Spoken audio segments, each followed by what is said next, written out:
Okay. Yeah. Well, welcome everyone. Thanks for taking time out of your day today to spend an hour with us on this very important topic. Just so you know, let's let Pam in here. This workshop series is sponsored by MnDOT Aeronautics, Office of Aeronautics, and is administered by the Center for Transportation Studies at the University of Minnesota. So a little bit more about AirTAP. AirTAP began in 2000, so it was the first of its kind in the nation, offering practical yet specialized training and resources across the state for those who operate, maintain, and administer Minnesota's public use airports. Minnesota's general aviation personnel across the state have had access to targeted information and training to reduce costs and improve the safety, quality, and the overall efficiency of airport operations. AirTAP helps airport staff build a community network for exchanging best practices and learning from one another.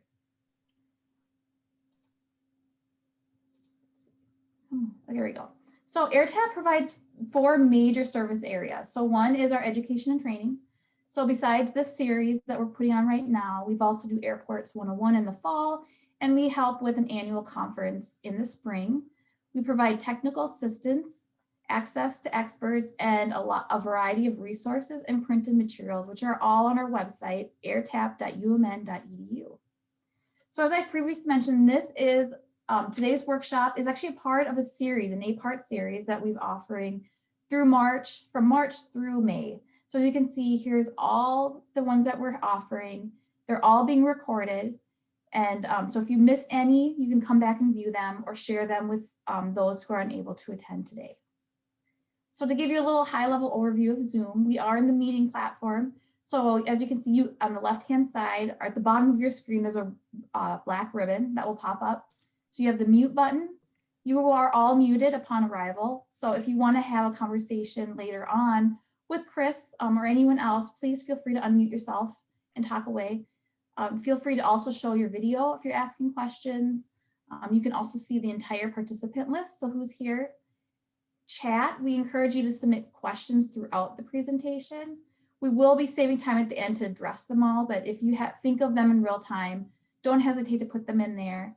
And if you have any thing you want to add to the conversation, you can also put it in there to let the other attendees know. The big green share screen, you have the ability, but you won't have to use it. Again, we are recording it, and feel free to use the reaction button at any point if you want to just applause, cheer, just make some type of visual expression, you may do that. And so now I am turning it over to Melissa, who is our moderator, Melissa Underwood. Great, thanks, Catherine.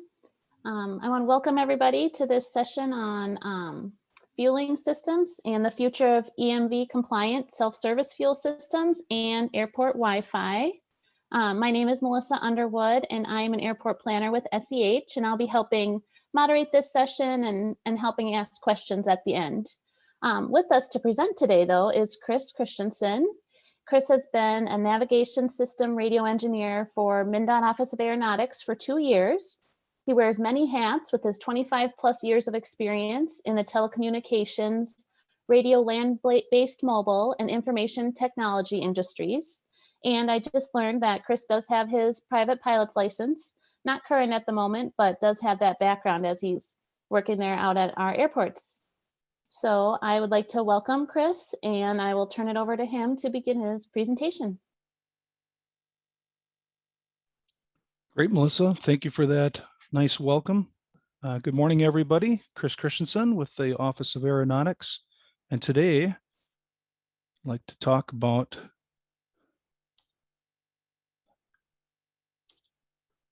EVM compliant self-serve fuel systems. And we're going to be very informational more in this presentation, and hopefully we can answer a lot of questions out there that people may have about what this new EMV compliant is. So here we go.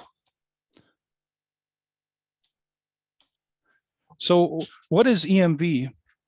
In short, EMV stands for the Europay, MasterCard, and Visa. It's basically the embedded chips that a lot of us see in our credit cards nowadays. And there's a reason why they went to EMV. And credit card companies and processors wanted to use something that was more secure and more robust. And one of the main causes of credit card theft had been skimming, where someone would skim the terminal and capture that information and then process that information and put it onto a blank magnetic strip, which would then allow that person to use that credit card for future purchases. Visa studies had shown that there's clear evidence in the reduction of this type of fraud when a merchant converts to EMV. There was a EMV deadline, and it's still in effect for April of this year. And that was for all types of fuel systems, whether it was aviation or whether it was automotive. The original EMV was much earlier than that, but again, this was the deadline that was put out for this new law. Unfortunately, our aviation markets are not able to attain this deadline. Currently, Fuelmaster and QT Pod, those are the two major manufacturers of fuel systems. And neither of them at this time have a commissioned EMV system. What is EMV compliance law? Basically, EMV compliance law stipulates that a merchant, let's say that would be the airport and the fuel system, would be liable for any of the counterfeit fraud. This could be something where someone copies somebody else's credit card, makes a fuel purchase at an airport, and then the person's credit card who was stolen would try to recapture some of these funds. Well, the person selling the fuel would be liable. There's no longer would you be able to use the liability of card present fraud would now fall upon the merchant of the EVM technology. So in other words, the burden of fraud is placed upon the merchant side if the card is swiped versus dipped.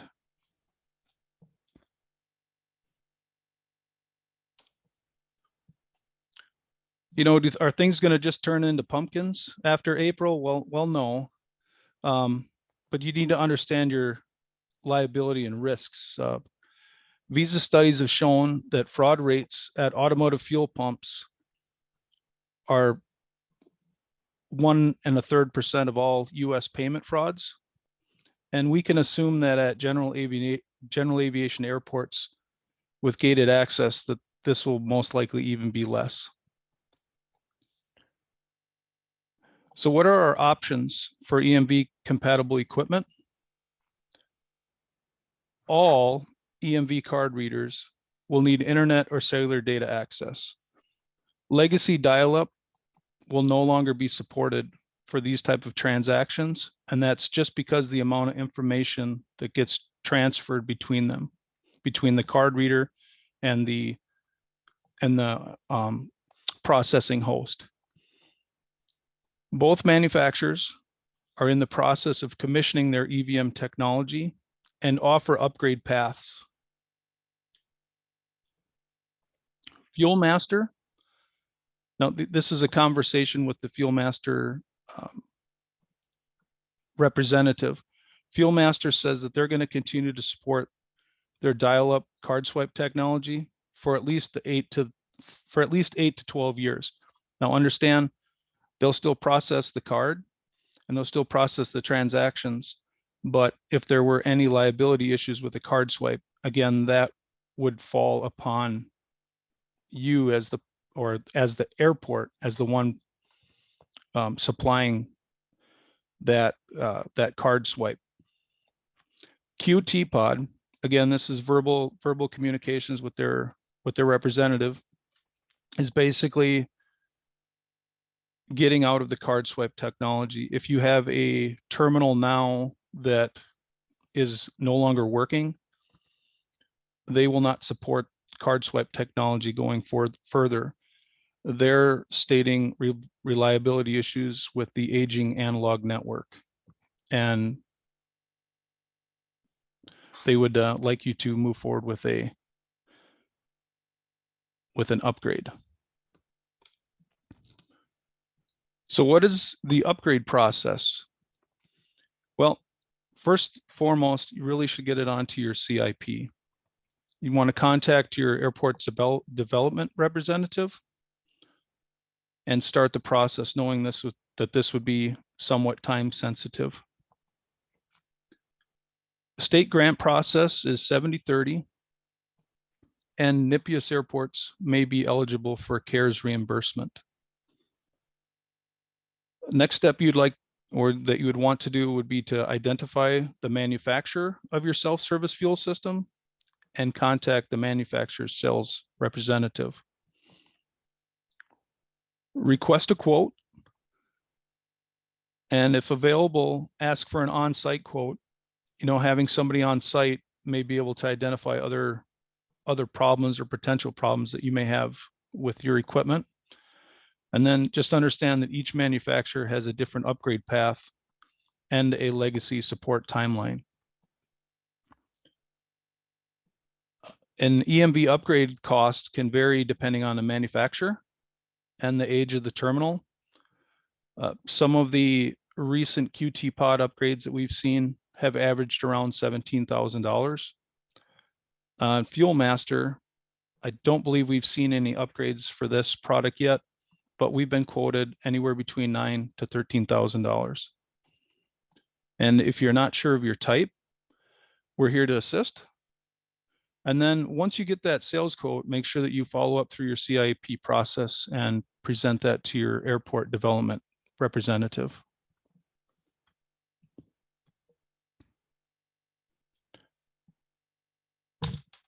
This is the aeronautics planning and development map, and these are our 3 main contacts. I believe this is also part of the slide handouts, so if you can't see it on this slide, you should be able to download this at a later time.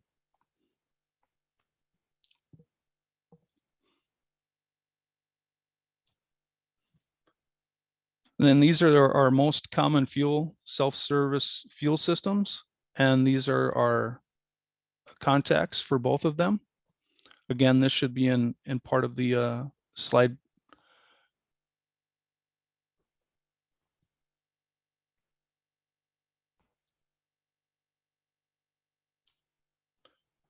I had some informational links for where I was gathering information for this presentation.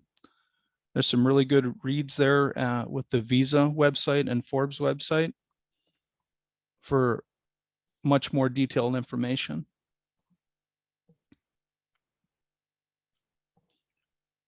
This went really quick, a lot faster than I expected, but I'm here for all sorts of questions. And I also see that we have some representatives from aeronautics as well here with us today that might be able to help with this part of my presentation. Thanks, Chris. Are there any questions out there regarding this portion, the EVM compliant self-service fuel systems? Or if anyone's done this at their airport, done this upgrade, if they have any information they'd like to share on the process or what worked well or didn't for them?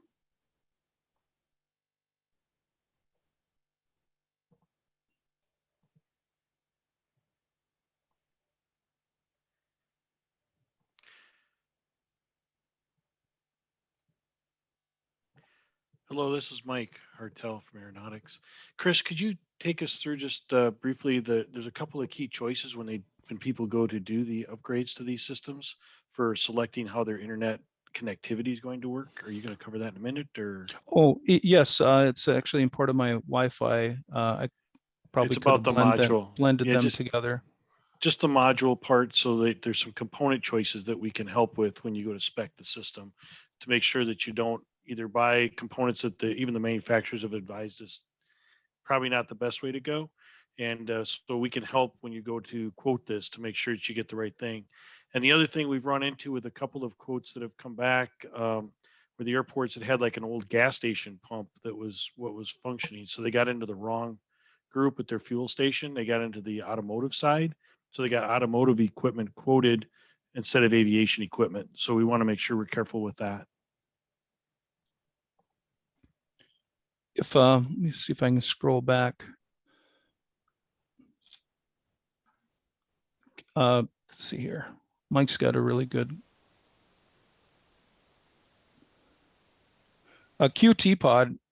You can see this. I don't know if you see my cursor or not. A QT pod offers a Wi-Fi embedded solution, and there's some slides in my Wi-Fi presentation from Princeton, Minnesota, who had a QT pod upgrade, and you'll see where I'd circled their Wi-Fi access. It all just depends on how close the fuel system is going to be to the AD building, whether we can get access to it or not. Mike is referring to that there is another option where inside a QT pod equipment, instead of using their embedded Wi-Fi solution, you can use a off-the-shelf point-to-point Wi-Fi solution as well if you were too far away. There's we didn't get much information on FuelMaster, but FuelMaster is also going to have a Wi-Fi, a cellular data, and a Ethernet connection. And again, both of these can run off of an Ethernet connection, but understanding having or getting Ethernet to the pump may not be very economical, having to trench in a communications cable. Does that kind of highlight those questions, Mike? Yeah, I think so. I'm sure you'll cover a little more depth on the internet services in a minute. Thanks. Okay. Is there anything else on the EMV compliance, or, just understanding that, the fuel systems are going to continue to work? It's just and the law, fuel EVM compliance law, it isn't like anyone's going to jail. It's just a way of keeping the credit card companies liability, instead of it falling upon the credit card company or the processor. That fraud then falls upon whoever the merchant is, or the merchandise, which in this case would be the fuel.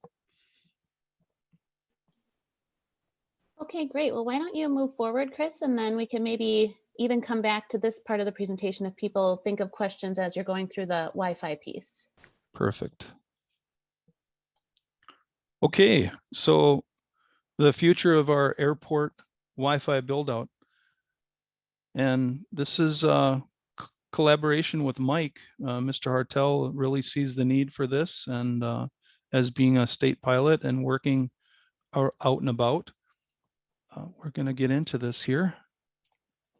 So many of our airports already have wired internet services for our AWAS and our MNWAS. And MNWAS is our Minnesota Weather Access System. That's the public use computer that's on site where people can check weather and such. And with EMV self-serve fuel systems requiring internet connectivity, we see an opportunity to share this service.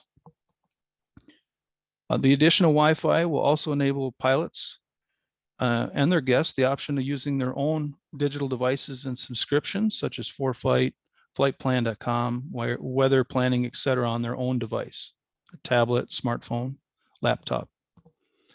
Aeronautics has seen a need for 5 key areas for our internet access. Again, 2 of them have already been addressed, but that's our AWAS, and that's for our any AWAS NADN feed.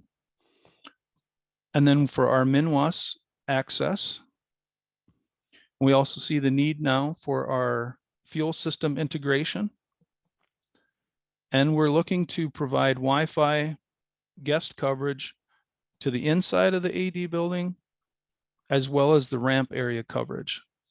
And we see the opportunity for open and closing flight plans and all those great things that we can do through the internet. Again, all this would be separated through virtual LAN or VLANs and secure Wi-Fi SSIDs to make sure that we are security compliant. We've already started to replace our legacy internet systems. And when I refer to legacy, I'm talking about our DSL services, cable modem services, and our satellite services as well. And we've been seeing a cost savings of up to $80 a month per site through our operating costs. And right now our operating costs are running $40 a month for AT&T and Verizon Unlimited plans. This picture that you see on the right is through our Sierra Wireless. This is the manufacturer that we've been using for our cellular backbone or cellular data connectivity. And you see the red marks on there. That doesn't necessarily mean that they're out of service. Those are just ones that have already been programmed and ready to install. But we have a nice dashboard that we can log into, and we can see where we have our internet connectivity up or down. Most of these sites on there are ones that have an AWAS, and an AWAS, or they're part of our nav systems communications. When our gateways go offline, we are notified by email, or we can see it on the on our display. It's really neat. We got an additional 30 sites we're going to be planning to upgrade this summer, and we're laying the groundwork for our Wi-Fi expansion. This is Princeton, Minnesota. They've been in and upgraded for it's a little over a year. And Princeton, this is when our Wi-Fi idea was in its infancy. Princeton provided the equipment, and we set it up to get it connected. As you can see, we have a Wi-Fi access point. This is the rectangular box up on the left hand. You can see the center picture has a circle around that Wi-Fi access point, and the fuel pump or fuel station is the picture on the right. Just to get an idea here, at the time, this system was sold with the internal Wi-Fi component from QT Pod, and they have a small Wi-Fi antenna that is on the top. And it went to Google Earth and just did a quick a line of sight here to see how far away it was. And so we're sending our Wi-Fi signal 135 feet. And to the best of my knowledge, ever since the installation, we've never been called back for any connectivity issues. So this would be a good example of a Wi-Fi to the fuel system.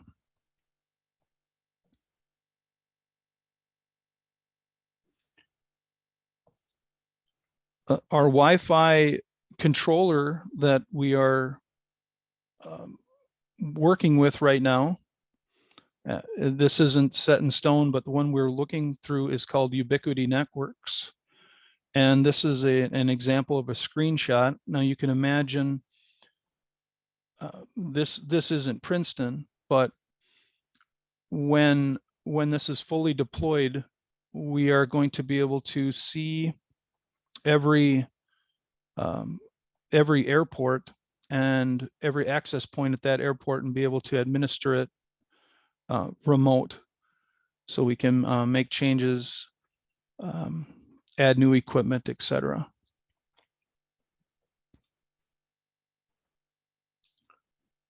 Mike, do you have any comments on our Wi-Fi build out? Nope, I don't have anything. Okay.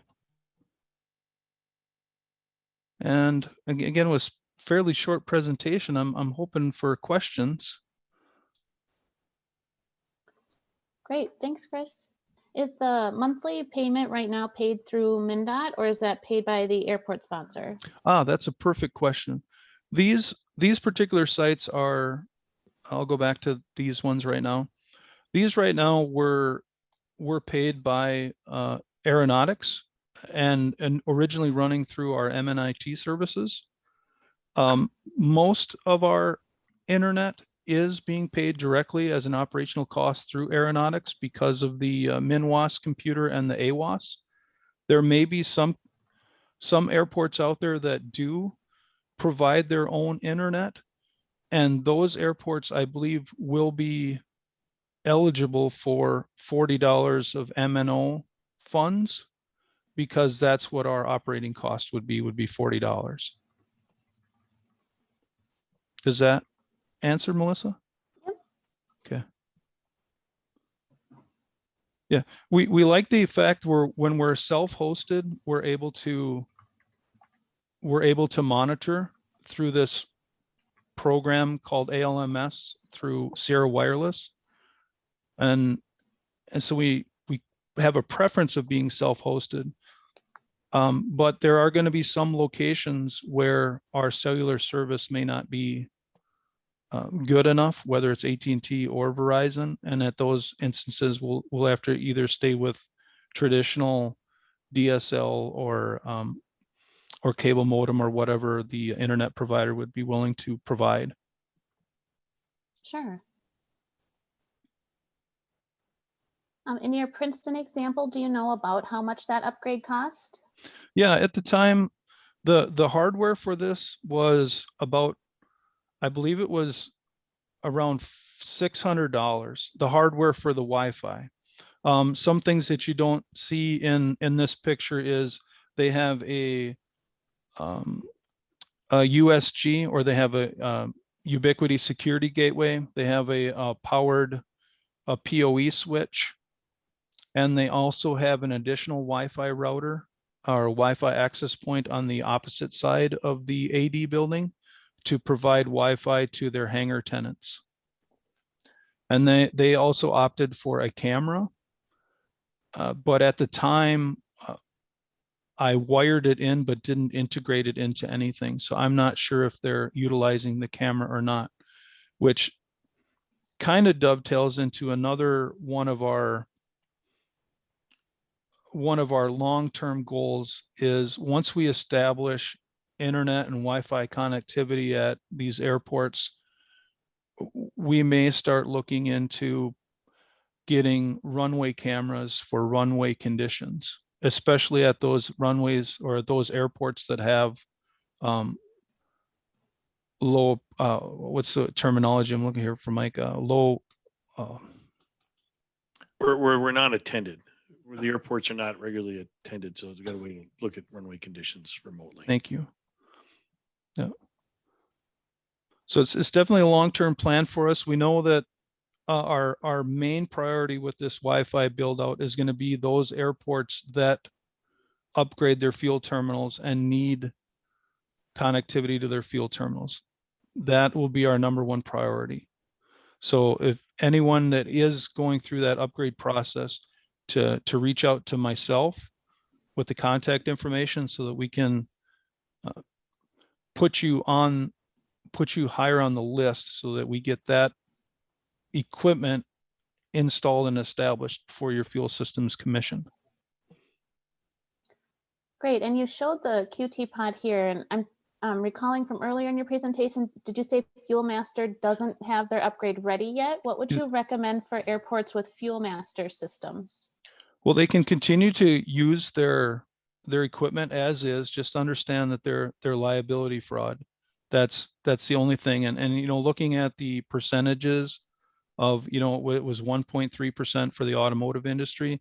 Again, assuming that if we're at a gated airport, that we're not going to have too much like card swipe, credit card theft. I just say that continue to use your fuel systems regardless, whether you're a fuel master or and again, that's at your own risk. but reach out to the manufacturers. Of the Penelope is the contact for Fuel Master. And again, this is a verbal communications with her. They were working on an upgrade, their terminal. They're working on an upgrade for it as we speak. They're trying, both manufacturers are trying to get their credit card readers commissioned. They have to go through a commissioning process to ensure that it meets all the security requirements. So I would just say go through the manufacturer, just get yourself on the list. First and foremost, get yourself on the CIP, then reach out to the manufacturer, get the quote. Even if they don't have the equipment ready at this time, they still have numbers and they still have quotes ready for you.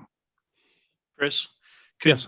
I think that the one things that manufacturers, correct me if I'm wrong, but on Fuel Master and QT Pod, they both have the ability to convert and upgrade the system to the Ethernet connectivity, correct? Oh, yes. It's just Yeah. a cart. So you should go ahead and everybody should go forward with getting that on the CIP and proceed with that step. The secondary step will be to update the actual card reader itself when they have a compliant one.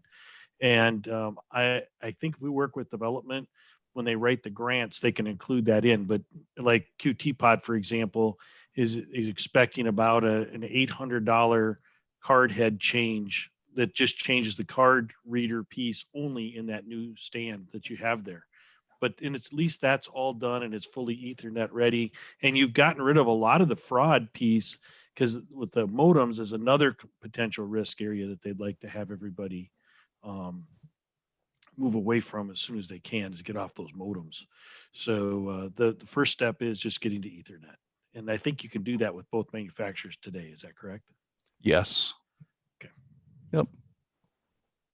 Okay, great. We did have a question come through on the chat regarding funding. Will MnDOT fund all airports that have this listed on their CIP since the deadline is approaching? I think the best answer there is that they'll fund them as they come up on the priority. The ones that were on the CIPs, I believe, were greenlined for fiscal 21.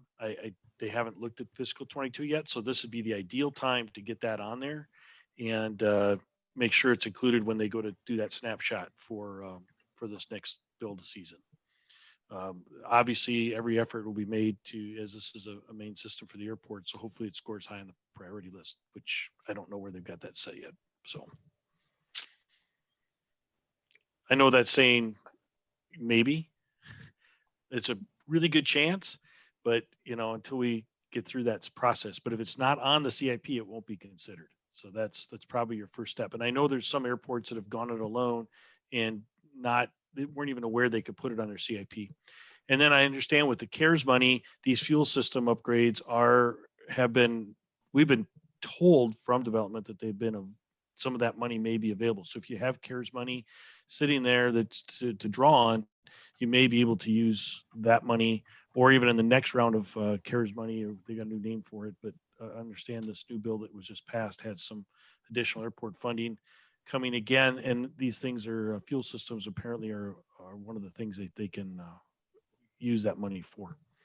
So work with your development engineer and they'll be able to guide you through the financing options is the best way to go. Great.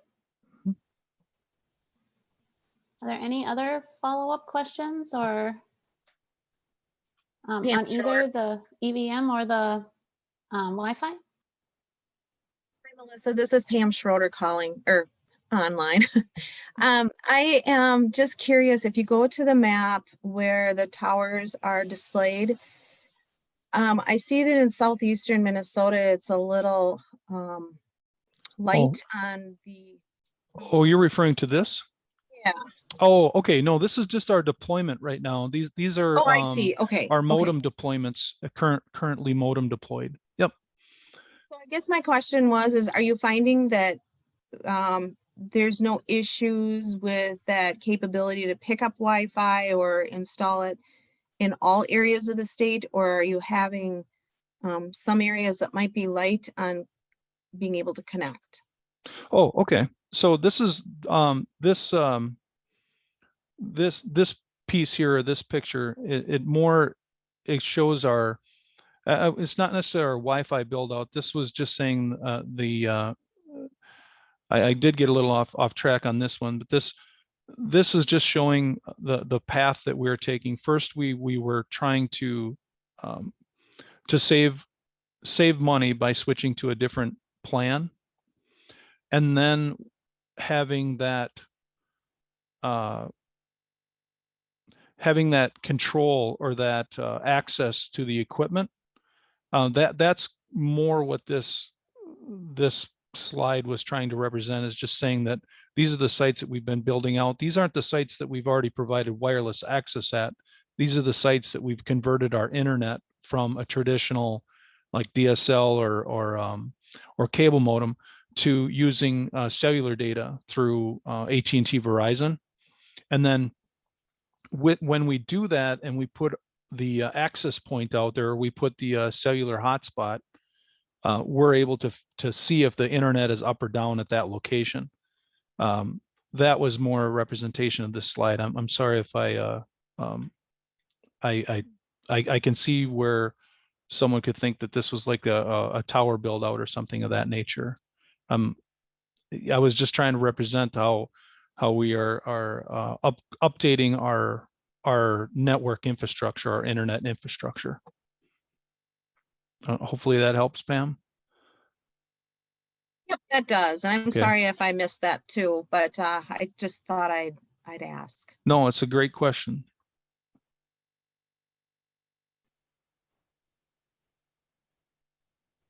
Maybe I do have one more question, and that is, we currently have Fuel Master.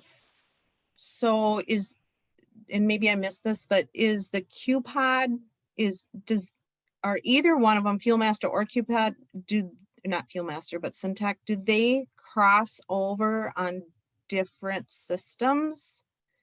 Because I'm not very good with this.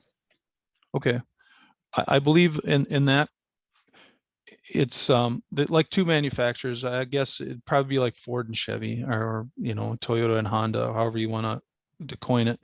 I am sure that either manufacturer would love to totally replace the whole system with another system, but I know that the upgrade path will always be the upgrade path to the EMV technology will always be staying within the same manufacturer instead of replacing everything.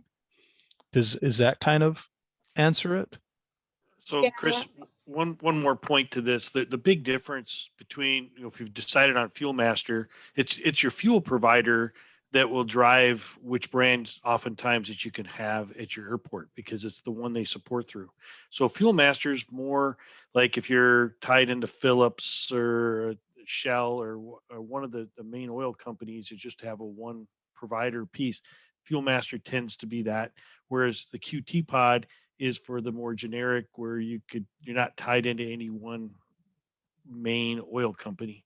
That seems to be the trend. When I met with the folks, that's what they explained it to us with. So if your processor, it comes back to your credit card processing, and it comes back to where you buy your fuel from, may drive which one of those two brands you work with. So if you're already Fuel Master, you're likely tied in with more of a dominant oil, one like a Phillips or a Shell, and that your provider would be the one that is how this stuff is distributed through. So you can certainly inquire with them and see which way they offer. But that's the driving force usually between which brand ended up where. I think that's correct, because it does bring back the process when we did set this up, that we did explore that, and Fuel Master has their I think it's called Syntec, I think is what you had cut, Chris. Mhm. But yeah, and it's a lot quicker movement. But just thinking the fact that a lot of airports may have, a time crunch, or they don't want to even take a chance at that liability. If one is more available versus the other, maybe it's time to look in both areas. And to just to reiterate that the liability then would just be the cost of the fuel, like the fuel that you just lost. So if someone was able to use a stolen credit card or a copied credit card or did fraud at your fuel, you're just liable for basically if that transaction was $120, you're just out $120, whatever fuel or whatever the cost is. It doesn't, you're not liable or have any liability beyond the point of sale at your own fuel pump.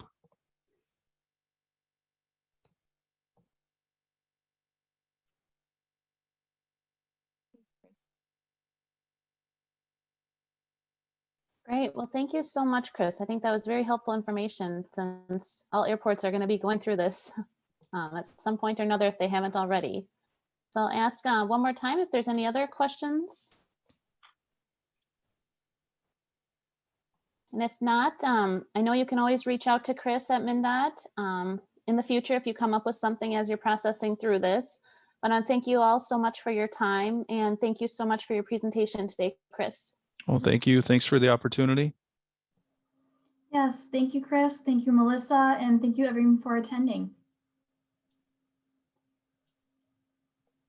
And I hope you have a great day. Great. Thanks. Thank you. Yep, bye.